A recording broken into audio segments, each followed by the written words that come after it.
ભરૂચમાં ગેરકાયદેસર હથિયાર સામે એસઓજી ભરૂચે કડક કાર્યવાહી કરી છે। સેવાશ્રમ રોડ પરથી એક હથિયારી સિક્યુરિટી ગાર્ડને સિંગલ બેરલ બંદૂક અને 6 જીવતા કારતૂસ સાથે ઝડપી પાડવામાં આવ્યો છે।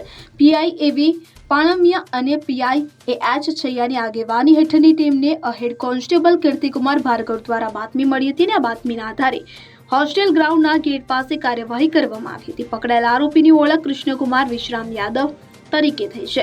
તેની પાસે ઉત્તર પ્રદેશનો હથિયાર પરવાનો હતો, પરંતુ ગુજરાત રાજ્યના ફરજ બજાવતી વખતે સ્થાનિક જિલ્લા મેજિસ્ટ્રેટ કચેરી અને પોલીસમાં જરૂરી નોંધણી કરાવવામાં આવી હતી। આરોપી છેલ્લા 2 માસથી ભરૂચમાં એક જ્વેલર્સ ખાતે હથિયારી ગાર્ડ તરીકે નોકરી કરતો હતો। ગેરકાયદેસર રીતે હથિયાર સાથે ફરજ બજાવવા બદલ ભરૂચ શહેર એ ડિવિઝન પોલીસે સ્ટેશનમાં આર્મ્ડ એક્ટ હેઠળ 1959ની કલમ 20 અને 30 મુજબ ગુનો દાખલ કરવામાં આવ્યો છે। Bureau report CN24 news.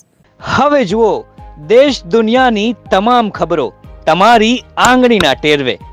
ઉઠાવો મોબાઈલ અને Google Play Store પરથી ડાઉનલોડ કરો અમારી CN24 ન્યૂઝ મોબાઈલ એપ।